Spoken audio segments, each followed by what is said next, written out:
feel free Yeah. to begin. Okay. So now, hello Sydney, it's Gonzalo from Hi, nice to meet you. a news agency in Spain.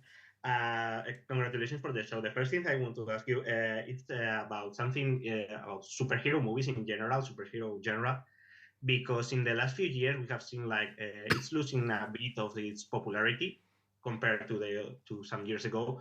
So I would like to know what's your opinion about it? What do you think? Where do you think is the problem? Is people are tired, or companies are doing too many shows, or what has to change? That's a great question. I have to say, that you're talking about like superhero fatigue, right? Yeah, I think shows like Echo that are different, that have a different approach are, I'm particularly excited to tell this story because it's centered around a deaf Native American character. And what that allows us to do is that allows us to explore a previously unseen corner of the Marvel Cinematic Universe, and and then I think within that we're also I think a lot of times we're dealing with these huge like cosmic consequences, and it's the fate of the universe, and our show and our series tries to tell a story on a more human level, but that doesn't mean the stakes aren't as great. People on our series, they die, they get killed, they bleed. We wanted to have real world consequences in our show, in our series for our characters, and hopefully that makes things allows audiences to become more invested in them. That's good. Precisely, I wanted to ask you about that because it's an R-rated show, and I want to know how was it the moment when they told you you can do it? People can bleed, people can die in this show. This will not be an MCU product as the other ones. Well, it's interesting because I don't think it was any one moment. It was sort of an organic process that we kind of came through along the way. The goal was always to try to push the envelope. The goal was always to try to see, how far we could push things, and then as we progressed and as we moved, we would be in the edit bay trying to figure out like, oh man, what can we do? Okay, this guy gets smashed into the corner of a table. What if he just gets knocked out? Okay, I hear you, but what if instead of getting knocked out, he gets the top row of his teeth taken out?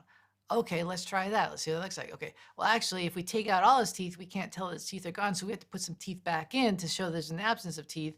And then, of course, because we're leaning into the grounded, visceral, bloody nature of things, then we have to have some blood and some gore in there as well too. So it was a lot of fun to paint in the violent corners of the series. That's good. In my opinion, I think it's the best part of the show. You don't know how much I enjoyed it. Okay, great. Now I want to ask you about this ancestors culture for Maya, because I want you to explain me how did you work on it? How did you develop it in order to represent cultures like this one, not in a stereotypical way, but in a more grounded and truthful way? Yeah, I think representation is and was key for us. I'm Indigenous, I'm American, I'm not deaf. But regardless of that, it was important for us to surround ourselves with people who did have those experiences and did have that expertise, right? So what does that mean? That means that we had deaf writers in the writer's room. That meant that we had deaf consultants behind the scenes. That meant that we had deaf actors in front of the camera. That meant we had an American Sign Language expert who was translating our scripts from English into American Sign Language, which is something I didn't even know.